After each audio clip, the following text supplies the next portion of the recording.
Bonjour. Bonjour. Bonsoir. Et surtout, Namasté. Bienvenue à toutes et à tous dans cette émission, comme diraient nos amis influenceurs, un peu spéciale, parce que nous sommes en direct de Podren pour cette émission formidable et en public. Ouais. Voilà, c'est merveilleux, c'est aussi spontané et qui sommes-nous au-delà d'être nous, c'est le goût, ça doit faire que la 45e fois qu'on l'a fait.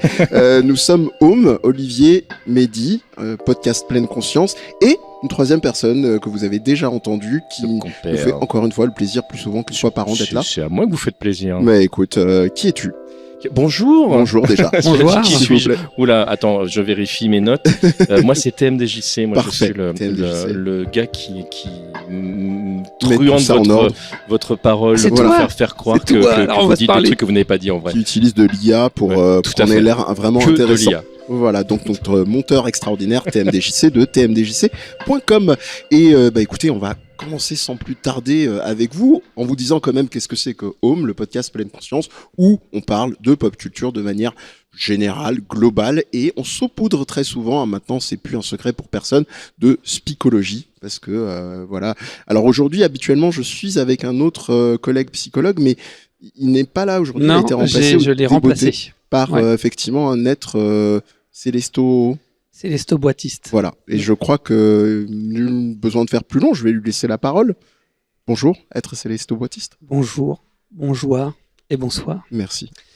Mes chers auditeurs, si je prends la parole aujourd'hui, ce n'est pas en qualité de simple individu, mais en tant qu'être célesto-boitiste. Un être à qui une vérité a été transmise. Cette vérité n'émane pas de mon être. Elle m'a été prescrite. Je dirais même que par cette prescription, une mission sacrée m'a été confiée. En effet, au cours d'une belle journée ensoleillée, sans prévenir, Dieu s'est adressé à moi. Et tout en dégageant la même plénitude que pourrait procurer la possession d'une boîte en état mint, il m'a confié la mission de devenir votre guide et vous transmettre la seule vérité vraie. Cette seule et unique vérité, c'est que le bonheur n'est ni une illumination, ni un processus spirituel. Il n'est pas abstrait. Il est au contraire tangible, palpable, solide. Il a une forme géométrique, souvent rectangulaire, un couvercle, tantôt en carton, tantôt en plastique, plus rarement en métal. Le bonheur, je vous le dis, se trouve dans la possession de jeux en boîte. Certains, aveuglés par le déni et cherchant à vous emporter avec eux dans l'erreur, parleront de jeux dématérialisés, tarfou-boîte. Ils évoqueront, en faisant preuve d'une mauvaise foi déconcertante, la praticité, la modernité, l'absence d'encombrement. Mais à quel prix ? Celui de leur âme vidéoludique ? Celui du lien sacré et pur qui unit l'objet à celui qui en a la responsabilité ? Car il ne s'agit pas ici d'une simple possession, mais d'une mission de vie sacrée. Car sans boîte, il n'y a pas de substance. Et sans substance, il n'y a plus de sens. Et sans sens, il n'y a que le vide de l'enfer dématérialisé. Que cela soit bien clair, je ne suis pas ici pour tenter de vous obliger à quoi que ce soit. Ce choix vous appartient. Et il vous appartiendra toujours. Vous êtes parfaitement libre et vous pouvez tout à fait continuer de faire le choix d'errer dans la bévue de l'erreur du dématérialisme, d'accumuler des jeux impalpables, sans odeur, sans goût, et surtout les jeux Switch, sans poids, sans forme, sans existence véritable, sans substance. Mais alors, il vous faudra accepter l'issue inévitable, l'enfer dématérialisé. Un lieu sans étagère, un lieu sans jeu soigneusement ordonné et rangé. Car c'est ça la vie d'un blasphémateur dématérialiste, le chaos. Ou bien, vous pouvez choisir choisir librement. Choisir de rejoindre la communauté des boitistes. Choisir la voie de la vérité vraie. Choisir de faire entrer dans votre foyer, dans votre cœur, dans votre âme, ces reliques sacrées que sont les jeux en boîte. Et alors, immédiatement, à l'instant même où vous choisirez cette voie, vous accéderez au nirvana, au bonheur véritable, à l'extase. Et vous préparerez votre entrée au paradis des boitistes. Comment y arriver, me direz-vous? Comment y arriver? Oui. Cela commence par un petit acte d'engagement. Un acte certes anodin, mais concret. Une petite modalité au regard de l'éveil, de l'illumination, de l'extase qu'il permet. J'entends par là le versement de la modique somme de 2 000 € directement sur mon compte bancaire, et ce afin de sceller votre entrée dans l'incarnation de la vérité vraie. Je vois d'ici les mauvaises langues des dématérialistes chercher à vous induire en erreur, en crachant leur venin immonde et puant. Oh non! Cette nécessité n'est pas une vile tentative de manipulation de ma part, au profit de mon enrichissement personnel. Je vais arriver à dire cette phrase. Parce qu'elle est spontanée. Tout à fait. Je n'ai que faire de l'argent. Mais ce geste est une preuve, une matérialisation de votre engagement, de votre volonté de quitter le monde de l'engagement, de l'égarement pour rejoindre la vérité vraie. Ensuite, vous devrez purifier votre âme en bannissant, sans la moindre hésitation, ces immondices dématérialisés, et ainsi restaurer l'ordre, incarner la présence du physique, asseoir la supériorité et honorer la tradition ancestrale du jeu en boîte. Alors simplement, vous comprendrez. Alors seulement, vous verrez. Alors enfin, vous serez. Faites ce qui vous semble être bon. Mais souvenez-vous, chaque choix mène à prendre un chemin. Et chaque chemin mène à une destination. Reste à savoir où. À vous de décider. L'enfer dématérialisé ou le paradis des boitistes. Pour les autres, nous ne les jugeons pas. Nous sommes bien au-dessus de cela. Après tout, c'est eux que cela regarde s'ils préfèrent brûler et souffrir atrocement dans l'enfer dématérialisé, et ce pour l'éternité. Maintenant, mes frères, je vous invite tous les deux à prier avec moi dans la joie et la bonne humeur. Ô Marie, ô Marie, ô Mère des boîtes, que ton nom soit empaqueté, que ta matérialité soit faite dans nos étagères comme dans nos bibliothèques. Donne-nous aujourd'hui nos jeux en boîte, avec notice et sans patch Day One. Pardonne-nous nos téléchargements et délivre-nous de l'enfer dématérialisé. Namasté. Merci, être Célesто Boitiste, pour ces éclairages. Je pense que ça mérite. La lumière n'a pas de prix, au moins ceux de vos applaudissements. Et on fera taire tout de suite les rumeurs comme quoi vous auriez d'autres SARL pour le vinyle, pour d'autres types de... Voilà, ça, ce sont les rageux et ils sont dans nos rétroviseurs, comme diraient certains rappeurs célèbres. Eh bien, on va passer, sans transition, bien sûr, toujours sur Home, mais toujours avec vous, à être Célestin à Baptiste. mon propre auto-débunkage. Oui, tout à fait. Donc, aussi vite. Quelle en fait, c'était une galijade. Incroyable. Mais non, c'était un pas prank. vrai. Mais non. Dieu, il m'a pas parlé, j'ai menti en fait. Non, moi j'y ai cru. Non, je voulais profiter de cette boutade pour parler un petit peu de manipulation en fait. Et donc du coup, bon, je vais pas tous les faire parce qu'il y en a quand même un paquet dans le texte que j'ai écrit. Mais je vais débunker un petit peu les grosses ficelles de mon texte. Par exemple, tout simplement, quand je m'autoproclame être célesto-boitiste, élu de Dieu, en fait, c'est faire appel à ce qu'on appelle un principe d'autorité en psychologie sociale. En gros, toi-même tu sais, c'est moi qui sais, quoi. Ensuite, dire que la vérité est dans les jeux en boîte, car elles sont palpables, c'est ce qu'on appelle une forme de réification. Ici, c'est de faire passer pour une évidence un pseudo-raisonnement, une vision subjective, une vue de l'esprit en gros. C'est-à-dire en gros, parce que c'est palpable, c'est vrai. Non, absolument pas. Quand on parle d'idées, il n'y a pas besoin que ça soit palpable. Si jamais vous voulez réagir, hein, n'hésitez pas. Non, mais il y a le chat qui réagit. En tout cas, tu les as bluffés. Hein. Pareil, ils y ont cru.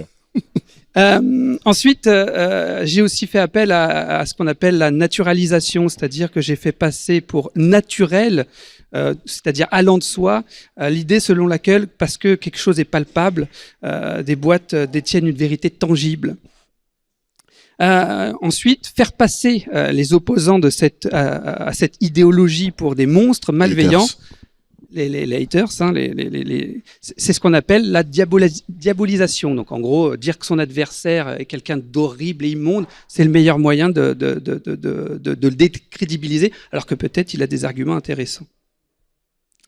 Je leur fais aussi un procès d'intention dans mon texte à ces soi-disant ennemis, en leur prêtant l'intention de nuire et de détourner l'autre du prétendu droit chemin, hein, alors que bon, je m'intéresse pas à leurs arguments. Il y a des rumeurs de gens qui disent que ça existe dans des familles. Je crois. Oui, je sais pas, c'est des rumeurs. Ouais, c'est juste une rumeur. Oui, c'est des mots en écho, tu sais, qui commencent par T, qui finissent par oxique, mais c'est pas sûr. Je pense que ouais. Donc du coup aussi, je fais appel à un argument assez célèbre, enfin, ou plutôt ce qu'on appelle un non-argument. Hein, l'argument ad hominem, donc c'est que ça ressemble à un argument, c'est comme le Canada Dry, hein, mais en fait c'est pas un argument. Et là en l'occurrence, l'argument ad hominem, c'est le fait de dire que je prends que je m'en prends à... Non, je vais recommencer. Là, l'argument ad hominem dans mon texte, c'est je m'en prends à leur choix sur le plan du comportement. C'est-à-dire, en gros, je dis choisir d'utiliser le dématérialisé, c'est une erreur, sans jamais volontairement réellement contre-argumenter les arguments qui peuvent être, comme je le disais, la praticité, le fait que ça puisse être une autre option envisageable. Enfin bref, bon, pour plein de raisons différentes.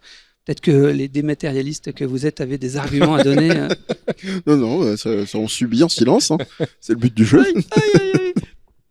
Ensuite, je demande une somme exorbitante pour tout est relatif. entrer. Oui, c'est vrai, tout est relatif. J'aurais pu demander plus cher. J'ai été sympa. Il y a une promo en ce moment. C'est ça. Moi, 50%. C'est moins 90%. Il y a un code qui s'affiche d'ailleurs sur le chat en live et chez vous. Donc, je demande une somme exorbitante. C'est ce qu'on appelle le principe d'engagement cohérence. Pareil en psychologie sociale. Là, en l'occurrence, c'est-à-dire le fait qu'une fois qu'on s'est engagé dans une voie, là ici au niveau financier, on va avoir beaucoup plus de mal à revenir en arrière. L'être humain, il a besoin de se sentir cohérent dans ses choix. Et donc, quand on se dit, j'ai claqué 2000 balles pour ça, c'est forcément que c'est vrai. Et même si après, derrière, des personnes vont venir contre-argumenter, ça va avoir plutôt l'effet inverse. Et puis on a les effets pernicieux évidemment de sentiment de honte de pouvoir assumer socialement qu'on s'est fait ridiculiser, qu'on s'est fait attraper dans une situation de ce type-là. Exactement. Dans le chat, on dit 2000 €, ça va, c'est le prix d'un jeu en boîte en vrai. C'est pas faux, certains jeux Super Nintendo. La boucle est bouclée. C'est vrai. Ensuite, je parle aussi du principe que de faire lire publiquement, enfin, je fais lire publiquement à mes deux compères une prière. Là, en l'occurrence, je fais aussi appel à l'engagement cohérence.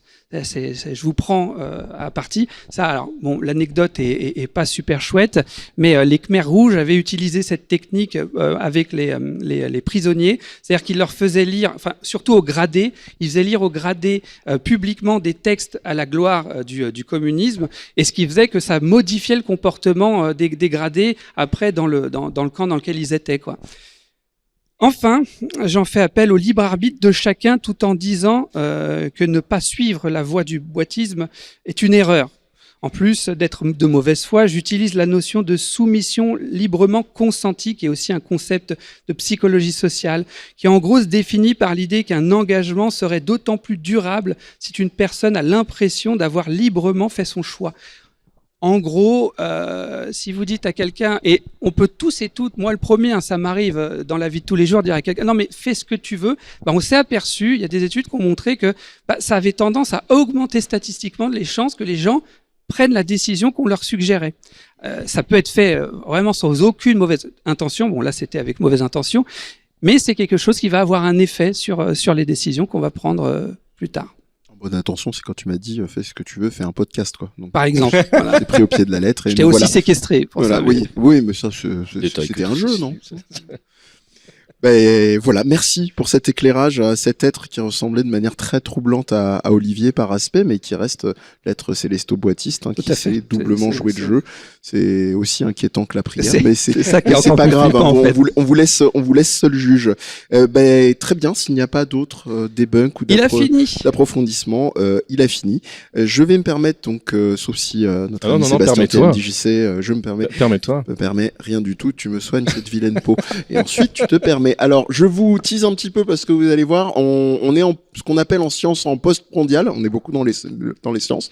Vous êtes en train de digérer. Voilà, on le dit aux gens qui écouteraient l'émission en différé. Donc, il va falloir se réveiller. Donc, je vais compter sur vous et je vais essayer quand même de vous aider pour que ça soit un peu participatif par la suite. Donc, moi, effectivement, on sait que l'art de la perruque ou du déguisement, vous avez vu avec mes deux compadres, je peux pas lutter. Donc, forcément, je me suis dit, je vais trouver autre chose. Je leur laisse les déguisements et le déni. Et moi, je pars effectivement sur comme un prince. Donc voilà, je vais bien compter sur votre âme de chauffeur et de chauffeuse de salle. Hein, d'accord. Donc on va commencer par une très très simple que vous devez connaître. Hein. Désolé si j'ai un train de retard, c'est mon premier Podren. Podren. Podren. Voilà, vous voyez, on est un petit peu sur cette logique-là, cet héritage. Hein, ouais. Effectivement, certains diraient gaulois pour faire un peu de réappropriation politique. Donc, je m'en fous si ça a déjà été fait, comme diraient les Simpsons. Donc, le but, c'est il va y avoir des références dans ce que je vais vous dire qui va toucher au podcast et à l'émission, et vous avez le droit à n'importe quel moment donc de vous exclamer, de hurler, de finir avant même que je l'ai terminé la référence. Jeter vos chaussures au visage de Mehdi. Voilà, aussi, mais comme Bush, j'ai appris un tuto. Je suis pas loin. S'il vous plaît, visez bien. Et donc de m'interrompre et éventuellement donc de crier la référence, ou même simplement si vous êtes plus timide de hurler j'ai la ref. Voilà. Donc c'est un petit peu l'idée. Ça, vous en faites pas, ça va pas durer longtemps. Puis de toute façon, si vous êtes pas ok, les portes sont verrouillées. Hein. On m'a dit de vous informer. Donc on n'a pas trop de choix. Voilà. Donc alors je tiens quand même à commencer à vous dire que celles et ceux qui se diraient que punaise, il a pas peur de bider. Voilà, dites-vous juste qu'il y en a certains, comme les politiques, qui sont nés avant la honte. Moi, je suis né avant le cringe. Donc, c'est-à-dire la notion de bide, c'est quelque chose qui m'est totalement inconnu. Donc, il y a pas de problème là-dessus. Hein. Ce n'est pas dans mon ADN et mon corps est constitué à 70% de malaise et non pas d'eau, contrairement à Kojima. Pour celles et ceux qui connaissent, qu'on salue, lui c'est les jeux vidéo. Mais ça c'est pas moi. Voilà, donc effectivement, et vous aurez pas la chance du côté malaise où je tomberai dans les vapes et je vous épargnerai ce qui va suivre. Allez, donc ça y est, je vais être quand même un petit peu magnanime. Je vous ai parlé des refs. On va commencer. Et puis je me suis dit, on va enregistrer en public, autant que ce soit participatif. Alors, donc, n'hésitez pas, je le rappelle, à compléter la ref à n'importe quel moment. Je vous donne un exemple quand même pour que vous soyez prêts. Un petit test. La dernière fois, je prenais un kebab, j'ai pas fait attention à la frite au sol, je me casse la gueule et en me relevant, je dis au maître kebabier, j'ai glissé. Voilà, on a l'esprit dans la salle, c'est très bien, vous avez un petit peu l'idée de ce qui va suivre, donc préparez-vous. Donc effectivement, à ce moment-là, le kebabier ne comprend rien, il me juge encore plus que mon chat. Moi, je suis hilar, je me pince le nez en essayant de me retenir de rire et je lui dis « Ah si, c'est rigolo !» C'est rigolo, voilà. C'est bon, on est lancé. Donc, alors on va revenir sur Home, hein, justement. Home, qu'est-ce que c'est ? Ça vous permet d'avoir une genèse ici pour celles et ceux qui découvriront l'émission aujourd'hui avec ce spécial Podren. Hein, donc c'est une émission qui est née pour la première fois le 19/11/2023, donc première publication. Et on a commencé donc seulement avec moi-même, et je sais pas pourquoi je montre l'être célesto-boitiste, hein, mais Olivier, en fait, qui d'habitude est à sa place, voilà, et votre serviteur Mehdi. Donc petit jeu de mots rapide, hein, qui va vous donner un petit peu le grade de nos conneries. Hein. Donc on était dans la moquerie des coachs holistiques irresponsables et on se dit Olivier et Mehdi, Home, le podcast pleine conscience. Donc vous voyez, attends. Vous avez toute la genèse. Le podcast Pleine Conscience. Il est merveilleux. Incroyable, voilà, technicité et réactivité. Et donc du coup, face à un jeu de mots pareil, hein, on se retourne sur notre œuvre avec Olivier, comme Orson Welles face devant un château, et on s'éclame pas mal. Voilà, très bien, pas mal, c'est français, effectivement. Par la suite, donc on a continué. On a le public qu'on mérite.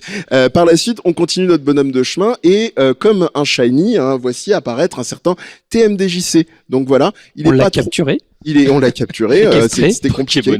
Il fallait une Master Ball, mais en tout cas, ce n'est pas sale. Mais en tout cas, on le surnomme donc nous entre nous parce qu'il est pas du matin, l'ami. Déchiré, bravo, très bien. Voilà, il y en a pour tous les âges, hein, vous verrez, vous en faites pas. On va pas exclure la jeunesse. Donc on avait un petit peu l'impression avec Olivier que cette blague-là, elle avait déjà été faite. Et puis sûrement comme un Keanu Reeves qui apercevrait 2 chats noirs, on se dit. Déjà vu, exactement. Hein, d'ailleurs, un autre pote qui fait du tuning, il a la même ref, mais lui, il a tendance à la hurler en chanson Eurobeat et à faire des drifts. Vous pouvez chanter si vous voulez, n'hésitez pas, n'ayez pas honte, déjà vu. Donc ensuite, s'est posé la question d'intégrer le nom de Sébastien, et qui est TMDJC, donc, bonjour. Hein, dans le nom de l'émission. Alors, bon, vous prenez les configs, comme il y a une lettre à chaque fois, on s'était dit OMT. Bah, ça faisait un petit peu trop de projections salivaires. On était tout juste à la sortie du confinement. On s'est dit, bon, c'est peut-être pas terrible. Et puis les germes sur la bonnette, c'est pas terrible. Mais sinon, comme le H, je suis prohibé. Hein. Oui, tout à fait. Tom, on s'est dit, on serait cru dans un podcast un peu art de la table, hein, vous voyez, avec un peu un focus affinage. Et comme le disait notre pote royaliste, hein, pas De Villiers, hein, l'autre, il nous rappelait avec force que pas changer. Assiette au fromage. Fromage, très bien, voilà. On a suivi son conseil, hein, et puis donc on est resté dans cette veine écolo. Mais voilà, bon, vous aurez eu suffisamment de références jusque-là. Je vais quitter un petit peu le masque de la blagounette à la co-initiative de cette émission pour, comme diraient les autres, justement en politique, parler vrai 2 secondes et de vous dire effectivement que 2 ans et demi maintenant après cette émission avec Olivier est aussi née au-delà des amitiés ici sur ce canapé une autre émission dans la continuité de ce saupoudrage de spicologie qu'on fait très souvent qui s'appelle Mais de quoi tu parles? Alors là on est des blasphémateurs parce que c'est en live sur Twitch, hein, mais on fait du React Psy et du debunk santé mentale d'ailleurs. Donc ça vous permet de découvrir des trucs. Alors nous, notre avocat nous a dit depuis le début avec Olivier, il faut dire escroc point d'interrogation voilà, pour éviter les procès. Mais en général, on rigole bien au début, de plus en plus nerveusement, et puis après, on finit par apprendre des trucs. Et malheureusement, c'est un petit peu quelque chose qu'on se rend compte qui est d'utilité publique. Et je pense qu'en lançant l'émission avec Olivier et en voyant comment c'est transformé, tel un Pokémon, encore une fois, décidément, on s'est dit qu'il y avait vraiment quelque chose de modestement d'utilité publique. C'est le cas de beaucoup de podcasts aussi, hein, parmi vous, dans les sujets aussi, hein, pour celles et ceux qui découvriraient par notre biais, on l'espère, Podren et les autres contenus, il y a beaucoup de sensibilisation sur les VSS, il y a beaucoup de sensibilisation sur la santé mentale en règle générale, sur énormément de sujets. Et donc, on se dit, on n'est pas les seuls, quoi. C'est vraiment ce petit constat un peu méthode couée sur les bords. Je concède à Olivier l'être célesto boitiste du moment. Mais au-delà de se dire qu'il y avait quand même du boulot à faire, et au-delà de toutes les blagues que je vous fais depuis tout à l'heure, c'est aussi même quelque chose d'encore plus personnel, de vous dire que ça a été un soutien, même en termes psychologiques pour moi, presque, j'oserais utiliser le terme, même pour un psy, ce serait un comble, thérapeutique, pour pas dire autothérapeutique. Hein. On a souvent plaisir à dire avec Olivier que on n'est pas, on fait pas forcément le prêchi-prêcha de notre paroisse. On utilise finalement le fait que nous soyons psychologues pour sensibiliser les gens et pas comme un pur argument d'autorité. Et on aime même d'ailleurs à rappeler aux gens que très souvent il n'y a pas forcément besoin de commencer une thérapie, une autre activité, une rencontre. Ça peut permettre effectivement d'aller mieux dans les acheter des jeux en boîte. Voilà, c'est ça. On y revient. Il y a un hyper focus. Ouais, il y a une cohérence et un hyper focus surtout. Donc voilà, tout ça c'était pour terminer ma petite intervention, cette pastille un peu personnelle, là du coup beaucoup plus personnel pour dire merci à mes chers amis. En général, on le fait à la fin, mais je m'en fous, je suis comme ça.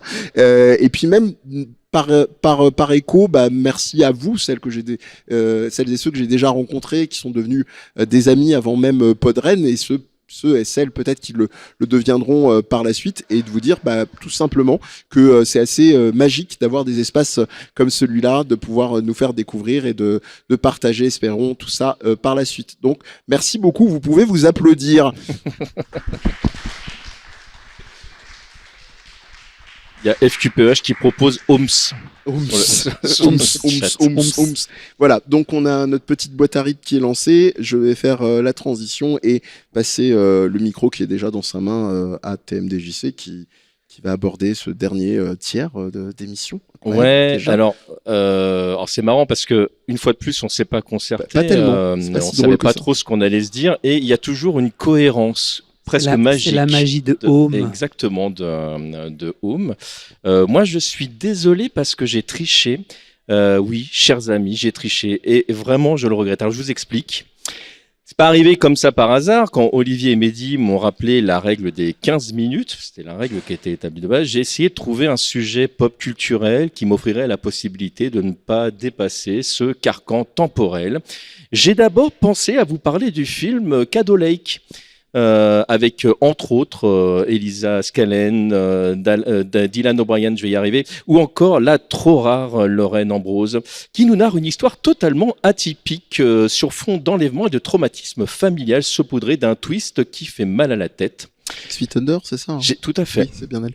J'ai ensuite pensé à vous parler de la magnifique édition collector de Berserk du regretté Kentaro Miura, qui sublime l'œuvre d'origine, qui truste pour moi le panthéon de la dark fantasy. Et je tiens à vous dire que mon PEL ne remercie pas TMDJC ici qui me l'a fait acheter. Pardon. Merci. Désolé. J'ai hésité avec Le Chant de la forêt, l'incroyable documentaire réalisé par Vincent Munier qui nous rappelle avec subtilité et intelligence qu'Homo sapiens ne possède ni l'une ni l'autre. Petit PS d'ailleurs, comme dirait Bordy, n'ayez pas peur pour la planète, elle va nous survivre. Par contre, nous, j'ai voulu parler des médias et de la baie vitrée d'Overton. Fenêtre. Fenêtre. Je suis pas certain, Maître Boiti. Je crois là vraiment qu'à ce niveau-là, on est passé à la baie vitrée parce que aujourd'hui, on roule tellement à droite qu'on roule littéralement sur l'herbe. Aujourd'hui, on peut prendre la tête pendant des jours à un maire parce qu'il est noir et de gauche. Le mec cumule un peu quand même. Mais zéro question au violeur en série du maire qui est interdit de séjourner dans sa propre commune. Ça va les médias, on vous dérange pas ?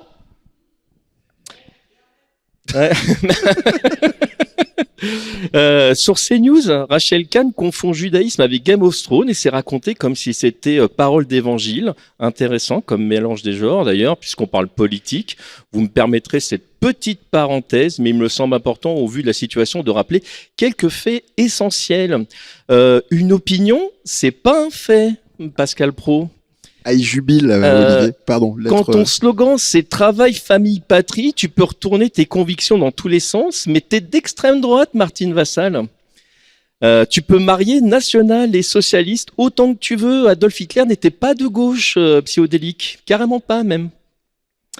Ne pas valider un génocide organisé par le gouvernement israélien, c'est pas antisémite.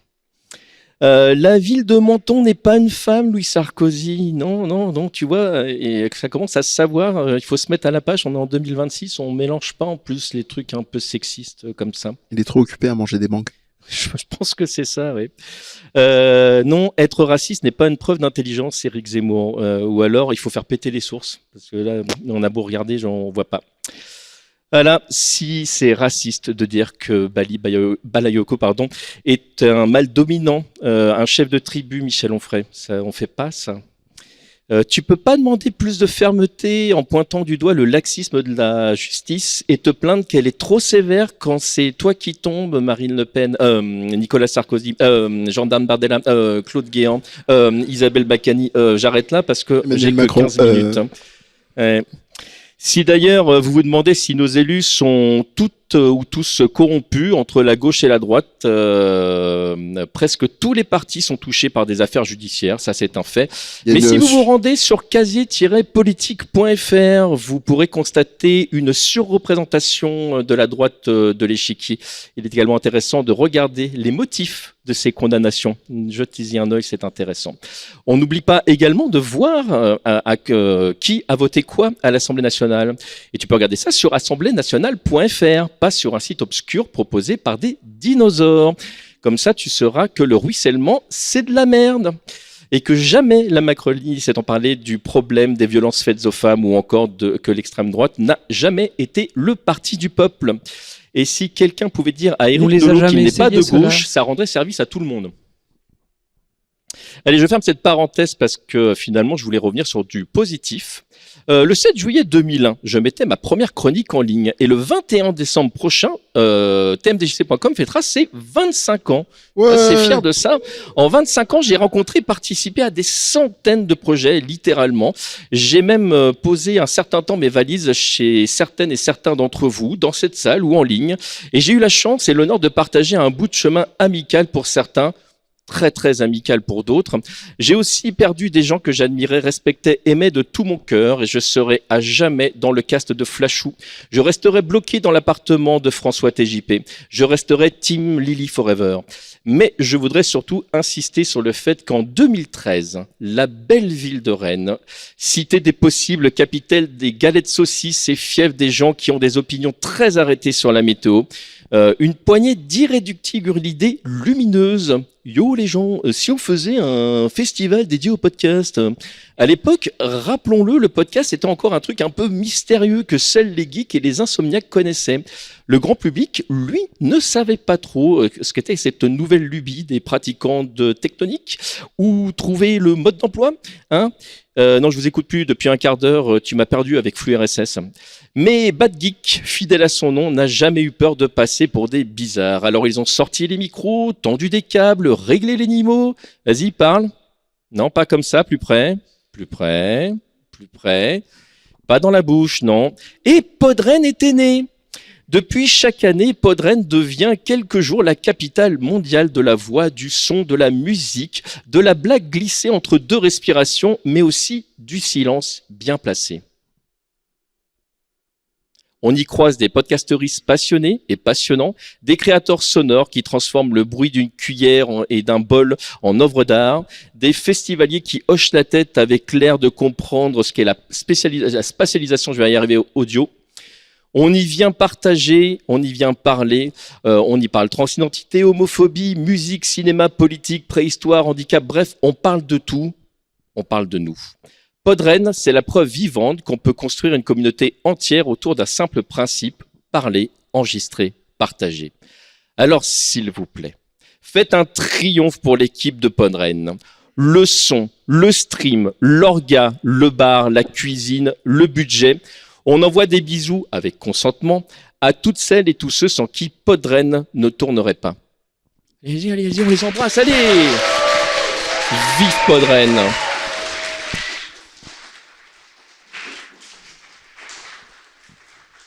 Merci pour eux. Et un dernier mot pour finir, pour mes compadres de la journée. Olivier, Mehdi, je vous kiffe. C'est réciproque. Tout à fait. Bon bah voilà, normalement c'est le moment où on dit je sais pas où je peux me mettre et je change de pièce, mais c'est mal barré parce qu'on est on est plutôt bien dans ce canapé. Que vous partagez de plus, hein, si ce n'est que Sébastien a dit l'essentiel, que c'est un peu notre volonté, hein, évidemment de faire ce qui a été dit, de débunker, et que c'est quelque chose qu'on voit vraiment beaucoup trop souvent, que ce soit dans notre travail, dans nos vies. Et si ça peut passer par le truchement, effectivement, des podcasts, c'est quand même assez formidable pour pouvoir facilement, espérons-le, toucher les gens. Je ne sais pas si vous vouliez peut-être rajouter des choses l'un l'autre. Non, je voulais rebondir sur quelque chose, enfin plusieurs choses, mais en l'occurrence, ce que tu disais malheureusement là sur les problèmes judiciaires de ces chers politiciens et politiciennes, et là en l'occurrence plus politiciens, le documentaire de Off Investigation sur les agressions faites aux femmes, et ça montre comment en fait c'est bien organisé le bazar, hein. Comment on se protège dans l'entre-soi, comment on ne lève pas une immunité diplomatique alors que normalement c'est possible de le faire dans ces cas-là, mais entre copains on va pas se tirer dans les pattes alors qu'il y a des faits, il y a des plaintes qui ont été reconnues. Enfin, là on n'est même pas dans le truc du oui mais bon c'est la parole de l'un contre non. C'est la police faire son travail. Là c'est ça exactement. Et oui, et c'est des gens qui continuent d'avoir du pouvoir, c'est des gens qui continuent de se pavaner, parce que là il n'y a pas d'autre mot, de se présenter à des élections pour certains en toute décontraction. Voilà quoi, je vous invite, si c'est pas déjà fait, à regarder. Ça reste des documentaires qui sont d'utilité publique, mais qui peuvent être durs à regarder, parce que c'est triste réalité. Je fais une parenthèse sur ce que tu es en train de dire, et j'en parlais du coup en off aux gens tout à l'heure que j'ai eu l'occasion de croiser, enfin que je croise, j'ai la chance de croiser tous les ans à Podren, mais il y a dans cette bulle-là, on va pas se le cacher, des gens qui ont quand même déjà de base pour conviction des envies de partage, et dans le partage, il n'y a pas juste je dis quelque chose, c'est il y a quelqu'un en face, la personne me parle, il y a une réciprocité, il y a une écoute, on est vraiment dans un dialogue. Et même si il y a des gens qui vont préférer se retrouver sur scène, d'autres dans le public, d'autres qui font des mélanges de genres, etc., il y a toujours, une fois que c'est terminé, ce côté absolument extraordinaire et magique de on échange et on essaye de faire grandir le truc. Et c'est vrai que quand cette bulle-là se termine, il y a beaucoup d'entre nous qui ont ce côté un petit peu down de dire zut, c'est fini, retour à la vraie vie, avec tout ce que ça sous-entend derrière, avec des discours que t'as pas forcément envie d'entendre. C'est vrai que quand tu dis, moi j'aimerais bien que tout le monde mange à sa faim et qu'on te regarde bizarrement en disant non mais toi tu vis dans un monde de bisounours en fait, wow. Là, les années passant et cet écart des fois entre des gens qui peuvent presque plus communiquer entre eux tellement en fait le discours est clivant, c'est même plus il y a la bulle et on donne après, c'est en fait on attend vraiment cette bulle avec impatience avant, et c'est pour ça que je disais tout à l'heure que je pense que des structures comme Bad Geek qui montent des choses comme Podren, c'est vraiment d'utilité publique, parce que on a aussi besoin d'entendre qu'on n'est pas tout seul. On a aussi besoin de se rassurer quelque part, de dire mais en fait je suis pas fou si je veux que tout le monde soit payé pareil pour un travail égal. Je suis pas fou de me dire que quelle que soit ta couleur de peau, on t'accepte de la même façon, que c'est pas fou d'imaginer qu'on joue pas tous avec les mêmes cartes et qu'il y a des gens qui naissent avec plus de privilèges que d'autres, et c'est ok de l'accepter, et ça fait du bien d'entendre ça, de parler avec des gens qui parlent la même langue, et heureusement qu'il y a des structures comme ça. Oui, puis il y a quand même quelque chose d'un peu encourageant. Tu disais des gens qui reprochaient sur de la solidarité, tu vis dans le monde des bisounours. Déjà, c'est faux, parce que les solutions, on le sait, malheureusement, elles existent. L'idée n'est pas non plus d'être dans un jugement de valeur, parce que ça peut être ça. On pourrait vous faire des minutes et des minutes avec Olivier sur le fait que de venir avec un biais un peu comme ça, condescendant, et de dire non mais tu sais pas, les solutions elles sont là. C'est pour pas mal de personnes contre-productif au-delà de la condescendance justement. Mais ce que je disais sur ce qui est quand même encourageant, c'est dans les élans de solidarité, il y a des espaces comme Podren, mais même à des échelles. Alors je suis pas en train de faire une espèce de topito de street cred, mais simplement même sur des échelles de diffusion qui ont beaucoup plus de moyens que Bad Geek, l'association avec Podren. Je pense évidemment, je pense que vous avez eu cette curiosité-là de Radio Nova avec Pigas, avec tout le côté extrêmement paradoxal en apparence, qu'un millionnaire qui vient effectivement financer une émission comme ça, qui parle de sujets comme nous pouvons être amenés à en parler ici sur Home et dans d'autres émissions de podcasteurs et podcastrices sur Podren. Je me dis que c'est cool, et de ça, Il y a d'autres enfants qui sont nés parce que si vous avez vu, il y a la dernière effectivement de Radio Nova. De la dernière a pu naître La Riposte avec Hakim Omiri. Bon, je pense que ici dans la salle, j'apprends rien aux gens, mais c'est un peu comme avec Olivier quand on fait régulièrement Les une grands espèce remplaçants. ou les grands remplaçants avec Jamil Le Schlag. Et en gros, c'est comme quand on fait avec Olivier souvent pendant les émissions une espèce de starter pack. Alors ça peut paraître un peu redondant, répétitif, et même d'ailleurs Pierre-Emmanuel Barré dans une de ses dernières émissions a fait ça. En fait, il a expliqué, il y a des choses qui vous permettent de réfléchir, que vous soyez en désaccord. Ok, de toute façon, évidemment, l'idée n'est pas de vous imposer une opinion, mais de manière argumentée, comme ça a été dit par TMDJC et par Olivier, les éléments sont là en fait. Il y a des gens qui se butent la santé, j'espère pas trop pour eux, pour les produire. Donc effectivement, sans refaire du listing, des histoires crépues, des off investigations, des street press, des Mediapart, bon après évidemment il y a les dimensions à quand on se spécialise entre guillemets dans la politique, ça peut être à géométrie variable parce qu'on peut reprocher et personne n'est irréprochable, mais voilà, il y a des choses, et puis je suis rassuré même de manière plus bassement à échelle humaine, c'est un truc très con, mais que j'ai constaté moi et des gens dans mon entourage. Je pense qu'on a tous déjà hurlé sur les administrations par rapport au côté le laisser-passer. Voilà. Laisser-passer à 38. Voilà. Donc le côté complètement aliénant en fait des démarches administratives, etc. Mais ça va faire un peu stand-upper ce que je vais vous dire, mais je sais pas si vous avez remarqué. Je sais pas si vous avez remarqué. J'ai jamais autant constaté d'efficacité et enfin toute proportion gardée et de réactivité et de bienveillance que ces peut-être 2-3 dernières années dans les démarches administratives genre recherche de travail et machin. Je suis pas en train de vous dire que tout le monde est devenu parfait dans les administrations, sûrement que malheureusement dans le ratio il y en a qui sont tombés sur des gens pas très humains et réceptifs, mais je pense qu'il y a quelque chose, il y a une caisse de résonance qui est en train de se poser, et que il y a toujours cette idée, on a touché le fond, on peut pas aller plus bas.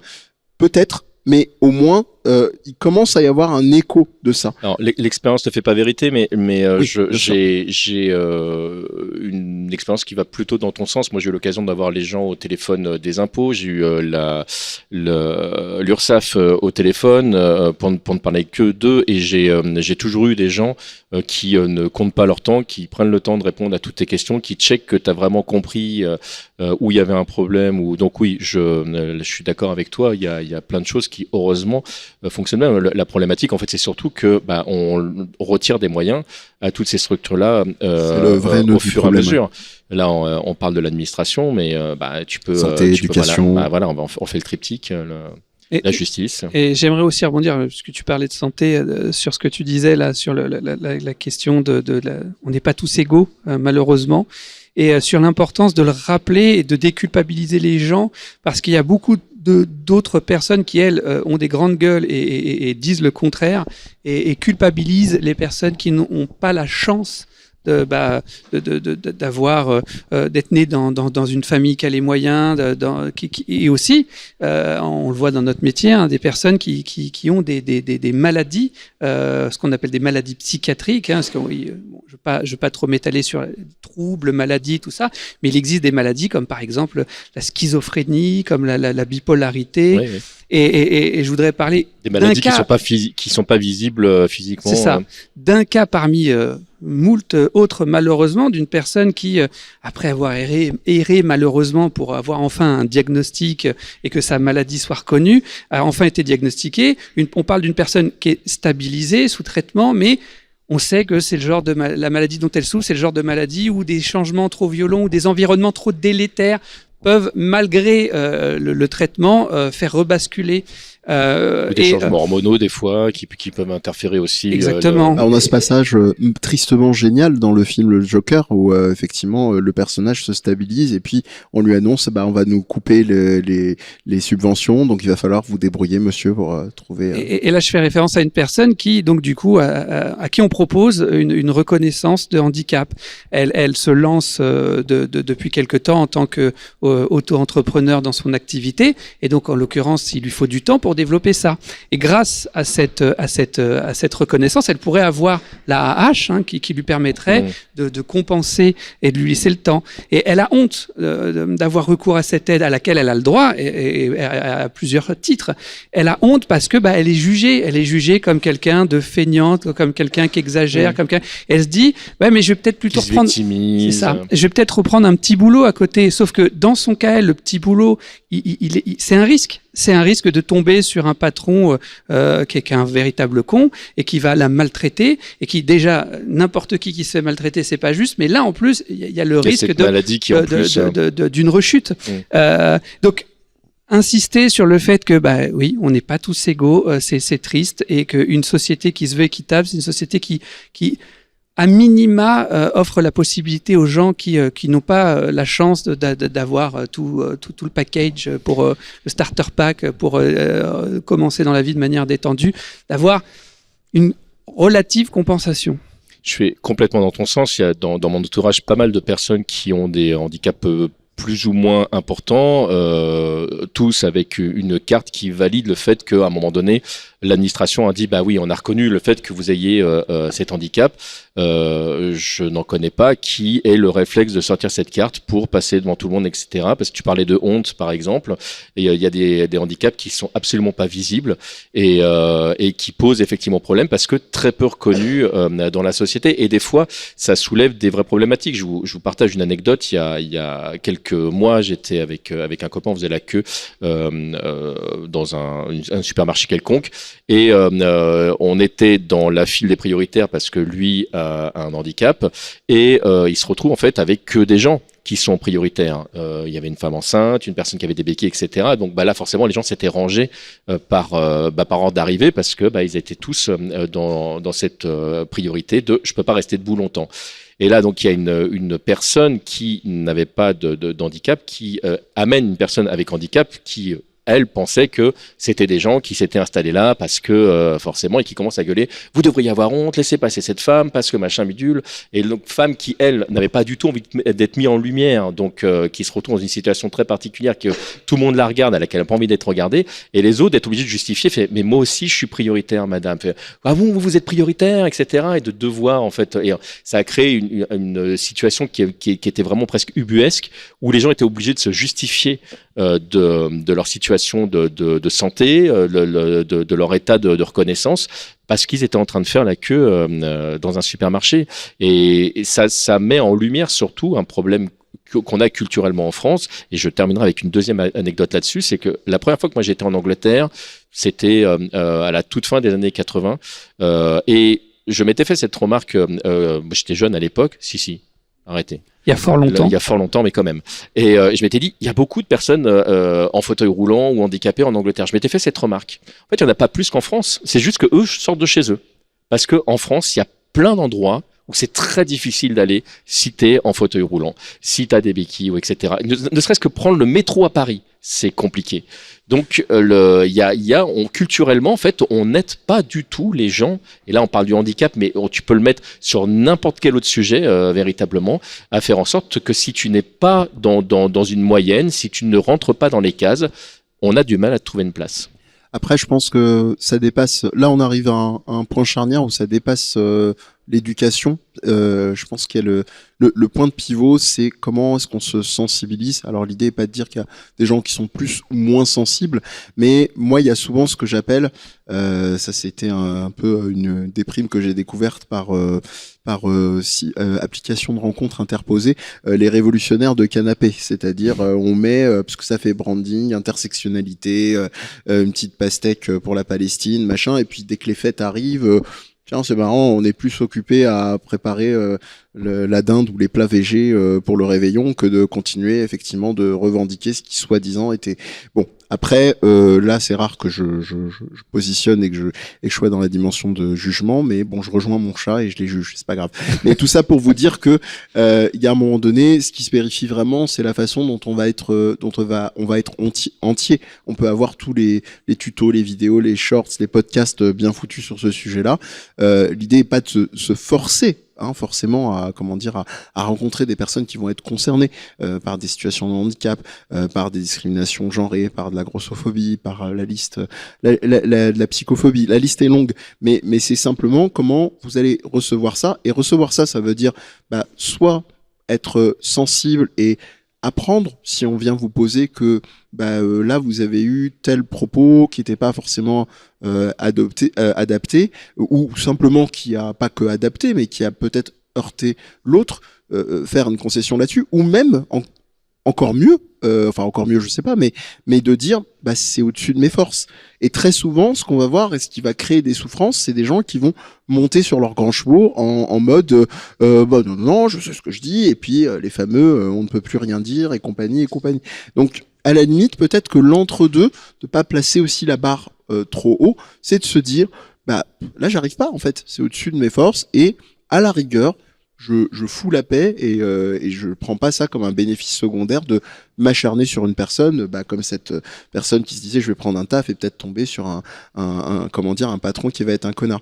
Donc soit avoir cette ouverture, soit se dire je ne l'ai pas et je fais amende honorable, je ne force pas plus la relation ou le jugement que je peux avoir sur l'autre. Voilà. En tant que garant du temps, je dirige tout doucement vers la fin de notre émission. Et juste avant de vous laisser conclure, rappelez, puisqu'on parlait justement d'engagement et de se cultiver pour de découvrir des choses qu'on ne connaît pas forcément, des situations qu'on ne vit pas, et qu'on parlait de Podren. Il y a énormément, déjà si vous allez sur podren.fr, vous allez pouvoir voir toutes les années précédentes, et il y a beaucoup de podcasts qui parlent justement de ces choses-là, donc vous n'hésitez surtout pas.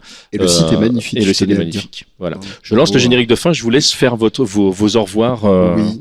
Eh bien, nous allons nous quitter sur cette nouvelle émission de Home. Un grand merci au public de Podren. Merci beaucoup à toutes et à tous. Merci pour votre écoute, merci pour votre bienveillance. Vous nous retrouvez sur les réseaux sociaux, Lemehdi, AIMELEMEHDI, et Olivier Nison, NISON. Voilà. Et sur tmdjc.com. Voilà, merci à toutes et à tous. Prenez bien soin de vous et surtout, Namasté.